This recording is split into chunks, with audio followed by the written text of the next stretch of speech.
할렐루야, 축복하십니다. 오늘도 은혜 받고 행복하세요. 히스기야 이야기 속에서 오늘 성경이 가장 유명합니다. 1절의 말씀을 보시면 그때가 어느 때일까? 대개 이제 성경을 읽으실 때 역사 순서로 성경이 쓰여질 것이다.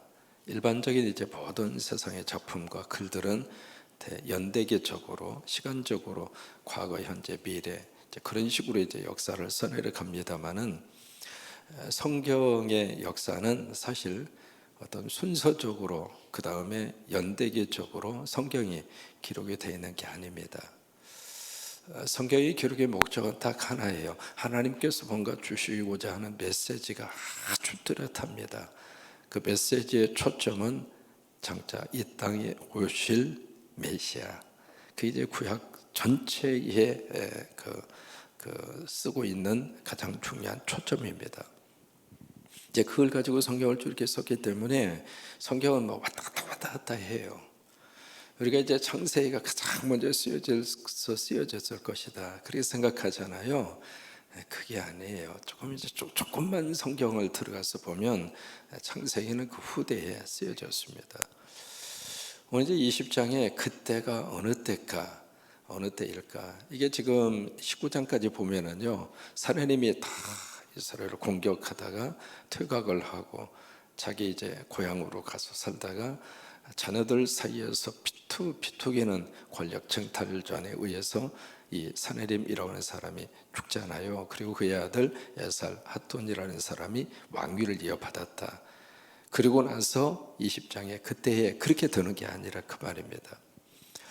여기에 그때는 언제냐면 아수르 왕 사네림이 이스라엘을 공격해서 먹었고요. 그 다음에 남쪽의 유다라고 하는 나라를 2번 공격하는데 그 중에 첫 번째 공격이 있던 그때입니다. 그러면 나라적으로 지금 위기 상황일까요? 그렇지 않을까요? 나라적으로 위기 상황입니다. 마치 칠흑 같은 먹구름이 서서히 팍 하고 자기 나라에 밀려오는 상황입니다. 거대한 아수르라는 이 제국, 그 당시에는 아수르가 제국이었습니다. 지금 전 세계적으로 제국이라고 하는 나라 이름을 붙이는 나라가 없습니다. 원래 패권 국가라고 하는 국가를 쓰기도 합니다만은 미국 외에는 그런 단어를 쓰지를 않잖아요. 근데 아수르라는 나라는 제국이었습니다. 그 거대한 군인이 지금 유다를 공격하고 지금 침략해 들어왔거든요. 근데 바로 그때예요. 그때에 이 히스기야에게 무슨 일이 발생을 하는가? 1절을 보시면 히스기야가 병에 걸렸습니다. 병에 걸렸는데 그 병이 죽을 병입니다. 무슨 병인지는 모르겠습니다만은 병에 걸려서 이제는 죽기 직전까지 임박하게 된 거예요. 바로 그 상황인데 여러분, 사람이 병에 걸려서 이제는 죽을 병이구나, 이제는 죽음이 임박했구나, 그 어떤 위기의식이 가슴 속에 찾아왔을 때 그때의 감정적으로 어떨 것 같아요? 바로 그런 상황 속에 하나님이 말씀을 보내서 이 히스기야에게 하나님의 메시지를 전합니다. 그 메시지의 내용이 1절에 보시면은요, 누가 와서 그 메시지를 전하느냐면 아모스의 아들 선지자 누구예요? 이사야입니다. 히스기야 옆에 털 그림자처럼 히스기야 둘 수 있도록 해준 하나님의 사람이 이사야입니다. 그러니까 이 히스기야 입장으로서는 이사야 이 말이 하나님의 말씀이에요. 또 이사야도 마찬가지입니다. 와서 딱 툭 던지는 말이 이건 내 말 아니야, 하나님 말씀이야. 그리고 나서 이제 전해주는 말씀이 청청병력 같은 메시지를 듣습니다. 뭐라고 말씀을 하셨냐면 너는 집을 정리해라. 집을 정리해라. 이 말은 무슨 뜻이냐면 네 정권 이양해라 그 말이에요. 그 왕의 그 자리에 있는 그 자리, 이제는 그 권력을 다른 사람에게 넘겨줘라 그 말이에요. 또 하나, 여기에 집을 정리하라 그 말은 그 다음에 뭐라고 말씀을 하셨냐면 그 이유를 설명하죠. 너 죽는다. 여기서 죽음의 의미를 성경에서 우리에게 제시하고 있습니다. 죽음의 의미가 뭘까? 죽음이란 삶을 정리하는 거예요. 그게 죽음이에요. 지금까지 내가 살았던 모든 삶에 대해서 마지막 마침표를 찍어야 되는 순간, 그게 죽음이잖아요. 사람이 가장 맞닥뜨리면서 겨루고 힘든 것 중에 하나가 죽음이라고 하는 이 실제. 피할 수도 없고요, 이걸 아니라고 부정할 수도 없고. 아니, 피한다고 해서 피해집니까? 부정한다고 해서 부정이 됩니까? 안 그렇잖아요. 그러니까 성경에서는 이 죽음 문제를 사실 굉장히 우리에게 가깝게 다가서도록 성경은 죽음 문제를 다루고 있습니다. 몽테누라고 하는 프랑스의 사상가가 수상록이라고 하는 그 책에서 그렇게 이야기합니다. 인간의 삶의 목적은 죽음이다. 만약에 인간이 죽음을 도외시하거나 죽음을 망각하고 살면 삶의 목적의 방향을 상실하는 것이다. 한 번 정도 이렇게 가슴에 기억하고 싶은 그런 말이라고 생각이 들어요. 이게 무슨 얘기냐면, 죽음이라고 하는 것을 분명하게 직시하고 사는 사람은 오늘을 의미 있게 산다, 이 말이에요. 여러분, 그렇지 않겠어요? 죽음이라고 하는 사실을 인지하고 사는 사람은 오늘이라고 하는 이 시간을 보람 있게 살고, 오늘 이 찬양이 참 가슴에 그렇게 와닿아요. 오늘이잖아요. 내일이라고 하는 시간은 하나님이 허락해 주셔야 나에게 다가오는 시간이고, 어제라고 하는 시간은 이미 끝났으니까 그거 아무리 껄껄해도 그냥 우리가 교훈을 삼을 뿐이지 되돌이킬 수가 없잖아요. 가장 중요한 시간이 바로 오늘이고, 또 하나 여기거든요. 여기 우리가 먼 아프리카를 생각하고 오늘 여기서 사는 게 아니거든요. 대한민국 군산 바로 여기가 내 삶의 자리이고, 현재라고 하는 이 시간이 나에게 주어져 있는 하나님의 선물이잖아요. 그래서 현재라고 하는 이 단어가 영어로 present이라고 하는 단어인데 참 재밌습니다. 그 단어 하나가 현재라고 하는 뜻도 되고 선물이라고 하는 뜻도 돼요. 똑같은 단어인데, 그러니까 현재가 바로 선물이잖아요. 아멘이죠. 그렇죠. 현재 나하고 살고 있는 내 가족이 선물이잖아요. 내 아내가 선물이고 남편이 선물이고, 이때 아멘 하셔야 찌개가 나온다니까. 현재 내가 섬길 수 있는 성광교회가 하나님이 나에게 주신 영적인 고향 선물이고, 현재 우리 만나고 있는 우리 성도들이 하나님께서 나에게 주신 선물이잖아요. 옆에 보세요. 선물 너무 예쁘잖아요. 아이고, 서로 고백해 주세요. 두고 보기에도 아까운 선물이요.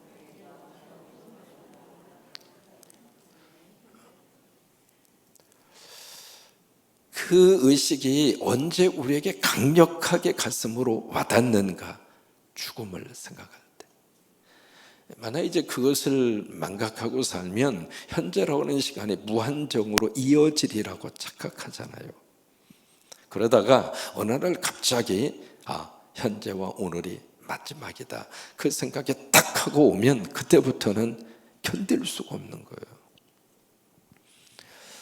그러니까 히스기야도 마찬가지로 지금 죽을 병에 걸려서 투병 생활하고 있는데 하나님의 종이 와서 당신 죽는다, 그러니 권력 이양해라, 그리고 당신의 삶을 정리하라고. 세월이 지나고 나이 들어가면서 특히 이제 부모된 우리들이 이 죽음 문제에 있어서 정말 우리에게 필요한 게 있습니다. 바로 그게 뭐냐면, 자녀들에게 내 죽음 이후에 복잡한 것 남기고 싶은 부모가 어디가 있겠습니까? 내가 떠난 다음에 자식들끼리 막 싸우고 의상하고 그런 것 기대하는 부모가 어디가 있어요? 그런데 만약에 우리가 살아생전에 준비하지 않으면, 정리하지 않으면 나중에 우리가 떠난 다음에 자식들이 복잡해져요. 그래서 내가 좀 의식이고 생각이 있을 때 정리를 하셔야 될 필요가 있습니다. 그 중에 첫 번째, 내가 사진 남겨놓고 가면 자식들 복잡해요. 그 사진 버릴 수도 없고 보관할 수도 없고, 또 자식의 입장으로 쓰는 그 사진이 무슨 의미가 있겠습니까? 두 번째로, 재산 정리 분명하게 하셔야 합니다. 재산이 있든 없든 다 가르마를 타서. 정리를 하고 가야, 그래야 이제 남아있는 그 자녀들이, 남아있는 그 형제들 사이에서 복잡한 문제가 생기지 않거든요. 그러니까 우리 히스기야에게 당신 죽는다, 그러니 당신 죽은 다음에 이 나라 복잡하게 만들지 말고 정리해라, 그 이야기예요. 그 말을 듣고 히스기야가 보인 반응이 2절입니다. 히스기야가 얼굴을 어디로 향하는 벽으로 향합니다. 그리고 여호와께 기도하여 이르되, 여러분, 이 얼굴이라고 하는 것은 관심이거든요. 얼굴이라고 하는 것은 내가 당신에 대해서 뭔가 생각이 있습니다. 뭐 그런 하나의 표현인데, 이제 얼굴을 벽으로 향한다, 그 이야기는 세상을 뒤로 하고, 그러니까 세상 볼 마음도 없겠죠. 아니, 이 상황에서 무슨 세상을 바라볼 수 있겠습니까? 사람이 죽음에 다 임박했을 때 여러분 가장 먼저 생각나는 게 뭘 것 같아요? 그때 그 아파트 사야 되는데, 그 생각 날 것 같아요? 그때 데이트하던 2번하고 시집가야 되는데, 그 생각 날 것 같아요? 사실 죽음 앞에서 아무것도, 사실은 세상적인 것은 하나도 필요 없어요. 돈이 있든 없든 아무 상관도 없어요. 얼굴이 밉든 곱든 그것도 아무 상관이 없어요.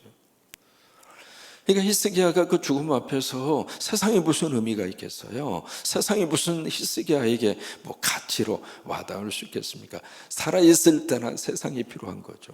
살아있을 때나 돈이 좀 필요한 거지, 죽음 앞에서는 아무 의미 없어요. 그러니까 어느 때는 그것을 인지하고 살면 굉장히 자유함이 있습니다. 있으면 있는 대로 쓰고, 없으면 없는 대로 쓰고, 몸이 좀 뚱뚱하면 뚱뚱한 대로 감사하고 살고, 홀쭉하면 홀쭉한 대로 감사하고 살고, 그렇잖아요. 뭐 여기다가 무슨 뭐 공사판 벌릴 일이 없잖아요. 그러니까 이제 얼굴을 벽으로 향하고, 왜? 세상 볼 마음도 없고 세상 볼 필요도 없고, 그래서 하나님 앞에 기도합니다. 이게 전심전력한 거죠. 그 위기 상황 속에서 히스기야는 뭘 붙드는가? 나에게, 내가 여기서 마지막 희망을 걸 수 있는 그분은 하나님밖에 없다. 그래서 히스기야의 믿음이 참 좋은 겁니다. 그 벽으로 향하고, 그러고 나서 3절에 뭐라고 기도하느냐면, 하나님 구합니다. 내가 진실과 전심으로 주 앞에 행하며 주님 보시기에 선하게 행한 것을 기억해 주세요. 여러분이 기도 제목을 가만히 이렇게 보면은 어떤 면에서 좀 교만하게 느껴지지 않아요? 하나님, 나 이렇게 했잖아요. 나 이 정도로 하나님 섬겼잖아요. 하나님 그거 보시고, 하나님 이 상황에서 나 좀 어떻게 살려주세요. 그렇게 기도처럼 보이잖아요. 사실 이 히스기야 이 기도는요, 그런 차원에서의 기도가 아닙니다. 하나님, 보잘것없습니다만 나 최선을 다했습니다. 저는 히스기야의 이 기도가 참 우리에게 도전이 되는 거예요. 오늘 하루 나 최선을 다해서 살았다 이거예요. 하나님 보시기에는 참 여러 가지 허물도 많고, 하나님 보시기에는 만족할 수도 없고 그러잖아요. 하나님 보실 때 어떻게 완벽하게 우리가 살 수가 있겠어요? 하나님 보실 때에는 참 미흡하지만, 그런데 하나님, 나 오늘 열심히 살았어요. 이렇게 와서 찬양하고, 이렇게 와서 기도하고, 하나님 나 그렇게 오늘 살았어요. 자기가 살아온 삶에 대해서 참 여러 가지 이렇게 그 부족한 점은 있지만, 그러나 나 후회 없이 다 쏟아서 최선을 다해서 하나님 나 살았어요. 하나님 그거 좀 기억해 주시면 안 되겠어요? 그런 모습이에요. 매일매일을 저와 여러분이 그렇게 살아내셨으면 좋겠어요. 오늘 하루도 주님 의지하고 내 삶의 자리에서 일을 하면서 내가 할 수 있는 모든 것을 다 쏟아서, 그러면서 그 다음에 히스기야가 그냥 통곡이 아닙니다. 심하게 통곡을 합니다. 왜 히스기야가 통곡했을까? 뭐 여러 가지 우리가 생각해 볼 수 있겠죠. 근데 결정적으로 히스기야가 심히 통곡한 이유가 있습니다. 첫째로 왕권 물려주어라. 권력 이양해라. 그런데 권력 이양할 만한 후계자가 없습니다. 왜 후계자를 키우지 않았을까? 그 당시에 왕권은 세습이에요. 자식이 없어요. 나중에 히스기야가 죽은 다음에 므낫세가 그의 뒤를 이어요. 근데 히스기야가 죽고 나서 그의 아들이 왕위로 딱 올라갔을 때 나이가 12살입니다. 그러면 므낫세는 언제 태어났는가? 생명 연장 받은 후에 태어난 거예요. 15년 연장 받았잖아요. 그리고 나서 므낫세가 태어난 겁니다. 그러니까 이때는 히스기야에게 물려줄 자식이 없어요. 나라는 지금 위태하죠. 왕권을 물려줄 만한 자식은 없죠. 그러니까 통곡하는 거예요. 두 번째로 잠언에 보시면 의인은 장수하리라 그렇게 하나님 말씀하셨는데, 하나님, 내가 지금 한창 일할 이 중년의 나이에 내가 죽어야 됩니까? 세 번째, 사람은요 누구든지 죽음 앞에서 통곡하는 것이 자연스러운 거예요. 여러분, 장례식장에 가셔서 막 몸부림치면서 통곡하는 분에게 믿음도 없이 좋은 천국 갔는데 왜 눈물바람 하느냐고 그렇게 말씀하시면 절대로 안 됩니다.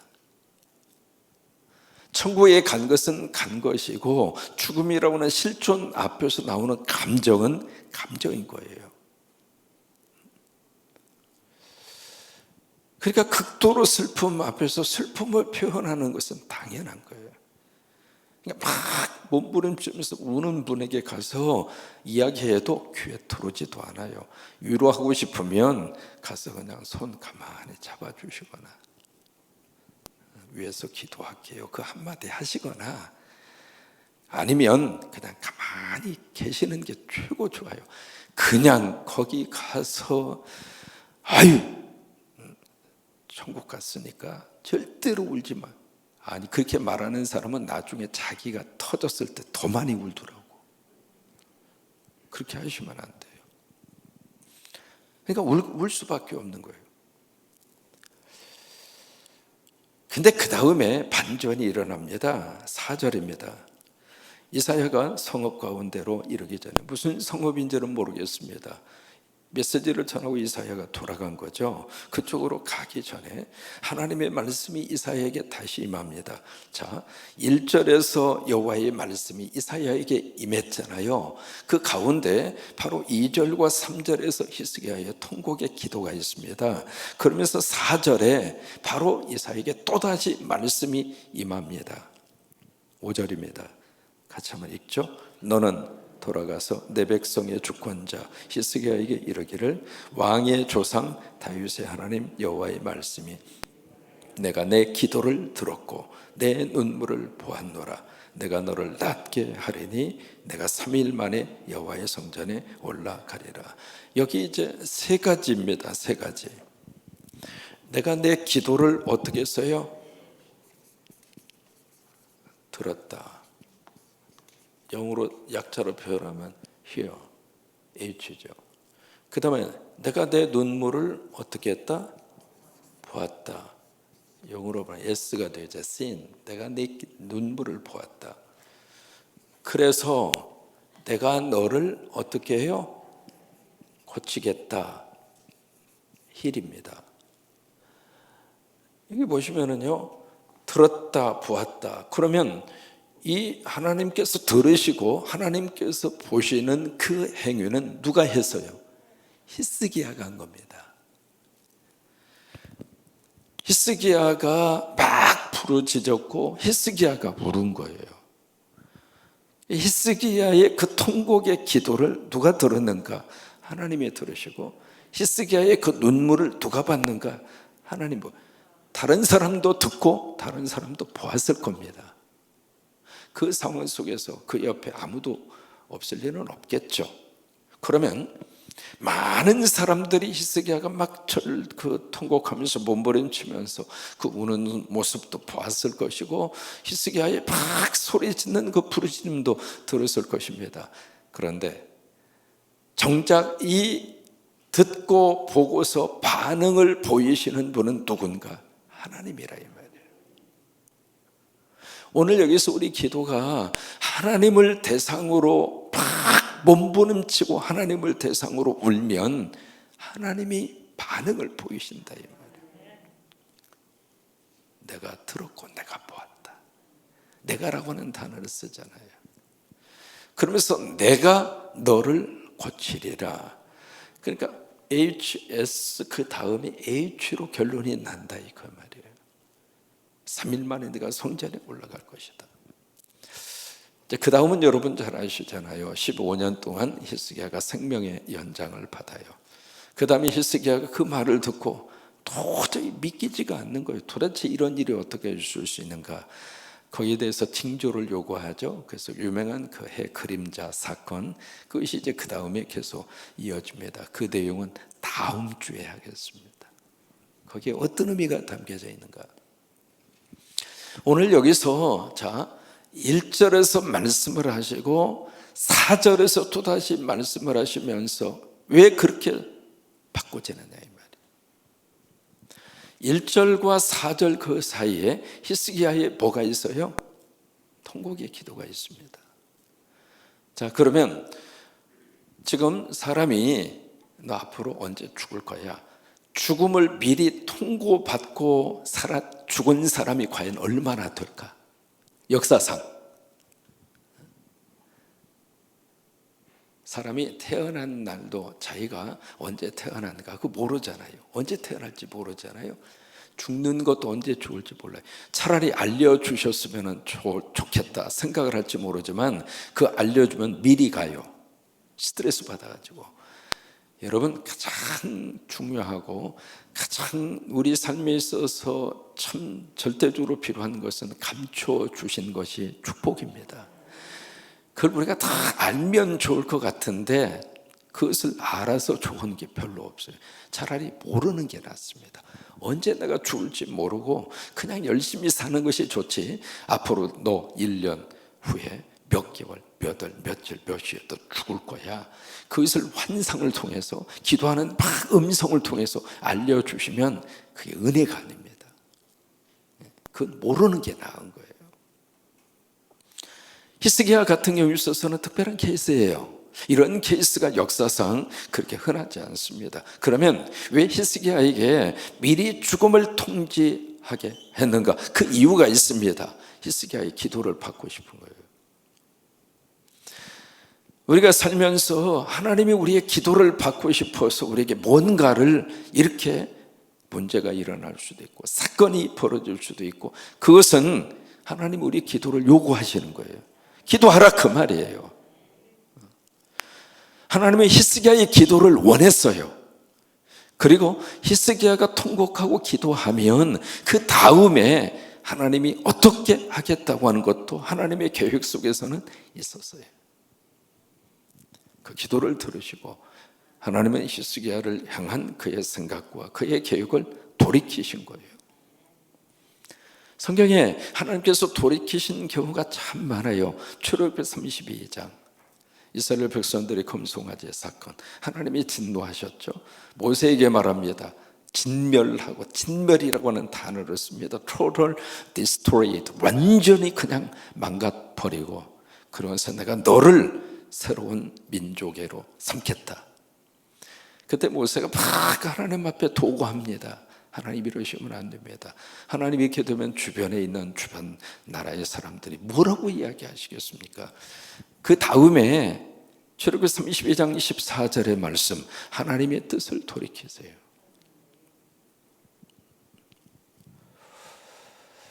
예레미야 26장, 여러분 성경 기억하셨다가 가서 읽어보세요. 요나서 3장, 돌이키신다고 하는 단어가 성경에 곳곳에서 나옵니다. 하나님이 선포하셨지만은 선포된 그 말씀을 붙잡고 그 말씀 안에서 어쩔 수 없지. 하나님 말씀하셨으니까 이제 끝이야. 그리고 포기할 수도 있습니다만은 그 말씀을 붙잡고 하나님 앞에서 몸부림치면서 통곡하고 기도하니까 하나님께서 말씀하신 그 말씀 자체를 바꾸시더라 이 말이에요.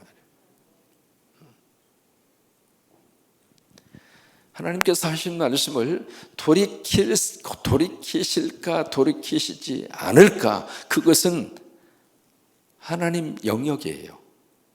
돌이킬 수도 있고 돌이키지 않을 수도 있고요. 근데 우리가 할 일이 있습니다. 우리가 할 일은 뭔가? 통곡하는 거예요. 그건 내가 해야 돼요. 내가 해야 할 일이에요. 그래서 막 하나님 앞에서 그 문제를 놓고 기도하고 그 문제를 놓고 통곡해서 그 기도를 들으셔서 하나님이 하신 말씀을 바꿀 수도 있고 안 바꿀 수도 있고 그래요. 그러나 그것은 내 영역이 아니니까, 하나님의 영역이니까 하나님께 맡겨드리는 것이고, 우리 입장으로서는 그저 하나님 앞에 자비를 구하고 긍휼을 구하고, 그리고 울면서, 그리고 매달리면서 기도하는 거예요. 오늘 이 새벽에 그 기도가 여러분 앞에 하나님의 거룩한 축복으로 임할 수 있게 되기를 주의 이름으로 축원합니다. 이 히스기야의 이 케이스를 가만히 보면서 참 느끼는 게 참 많습니다. 하나님이 우리를 향해서 뭐라도 좋은 것을 주고 싶어 하시는 분이구나. 안타까운 마음에 네가 죽으리라 말씀을 하셨지만, 그 음성을 듣고 히스기야가 돌이키기를, 히스기야가 통곡하기를 하나님은 기다리셨고, 기다린 그 히스기야의 통곡이 있을 때 하나님은 주저하지 않고 이사야가 성읍에 이르기 전에 이미 응답으로 히스기야에게 내가 내 기도 들었고 내 눈물 보았다. 그리고 생명의 축복을 히스기야에게 허락을 하십니다. 오케이, 오늘 저와 여러분들에게도 그런 은혜가 임할 수 있게 되기를 축복합니다. 여러분들의 기도를 하나님이 들으시고 여러분들의 눈물을 하나님께서 보셔서 오늘 하루 예수의 제자의 삶이 아름답게 이루어지기를 바라고, 그런 축복이 넘치기를 주의 이름으로 축원합니다.